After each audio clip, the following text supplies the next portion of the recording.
สวัสดีค่ะ and welcome to Thailand News Update. In today's news, entry restriction lifted for people traveling from African countries, 4 sandbox areas open for people who want to register under the Thailand Pass, and food prices soaring in Thailand. All that and more coming up.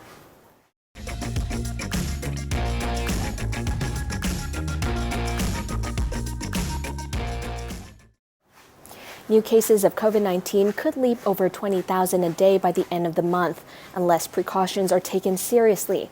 That's straight from the CCSA spokesperson yesterday.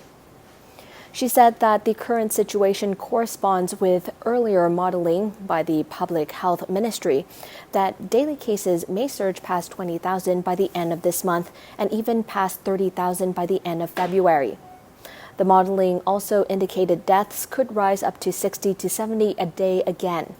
She also stated that deaths are still low due to the large number of people being vaccinated.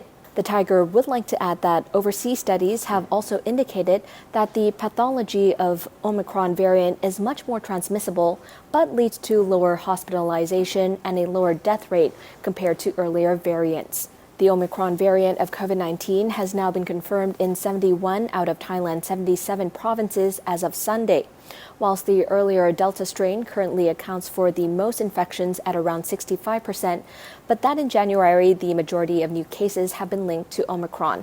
The CCSA also announced that their modeling predicted that COVID-19 would be finally downgraded to endemic status in about a year. As of this morning, the provinces with the highest number of new infections are Chonburi, Samut Prakan, Bangkok, Phuket, and Ubon Ratchathani. Starting today, some entry restrictions lifted for people traveling to Thailand from countries in Africa. Travelers from countries in Africa who have been earlier approved to enter through the alternative quarantine program can now apply to enter under the more relaxed Sandbox entry programs, which allows travelers to roam freely around 4 provinces or districts rather than having to isolate at a hotel. Early on, after the initial emergence of the Omicron variant, the Thai government set emergency orders suspending the issuance of the Thailand passes to people from 8 African countries considered to be at high risk of the strain and impose a 14-day quarantine on arrivals from all other African countries.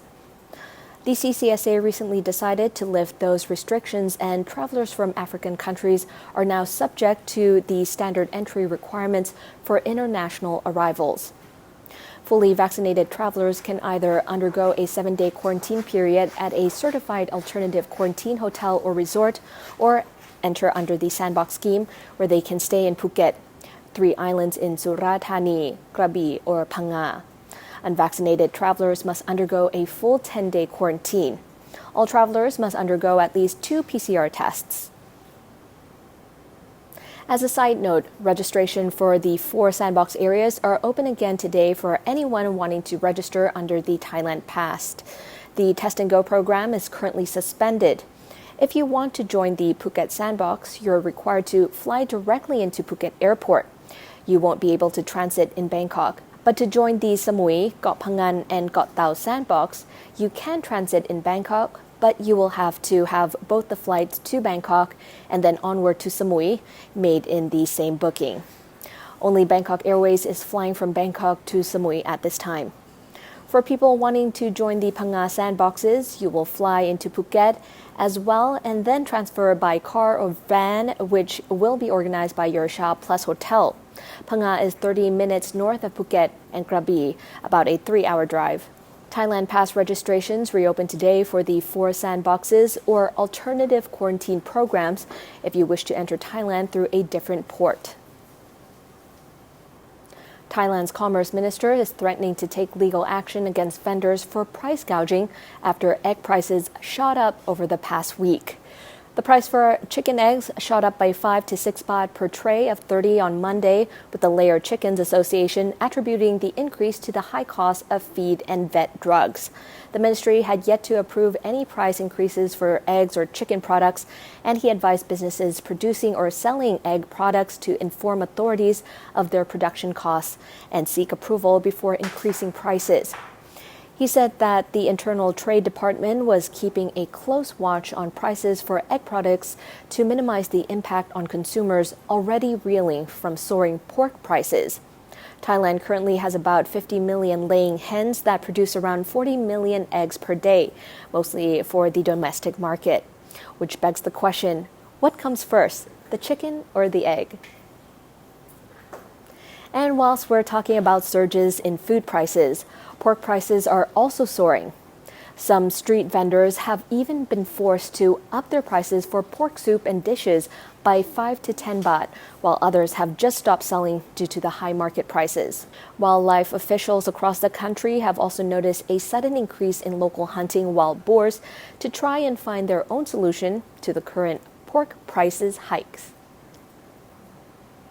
A senior Thai virologist is dismissing the emergence of a new COVID-19 variant, unofficially dubbed Deltacron, as reported in Cyprus.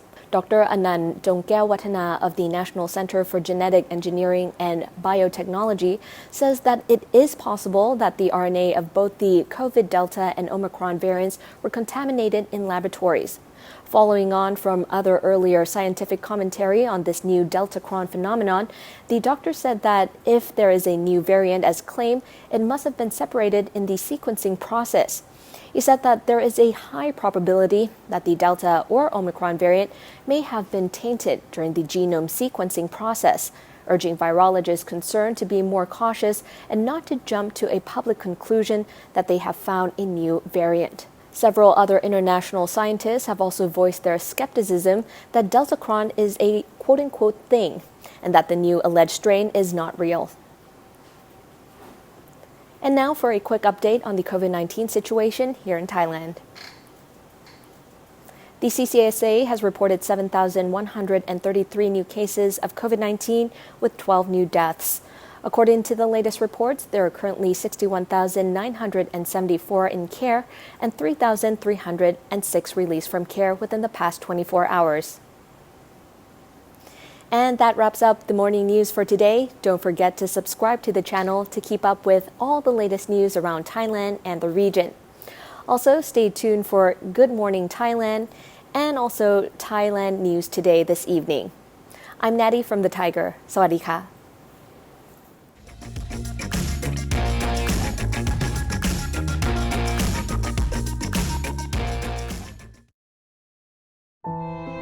Tim was sad. He had time on his hands but didn't know where to find the news. But then he remembered. The Thaiger app, all your Thai news and Thaiger videos in one place. Just a single click takes you to a one-stop connection to all the news and information in Thailand. Now Tim is happy. Available free on Apple and Android, hologram not included.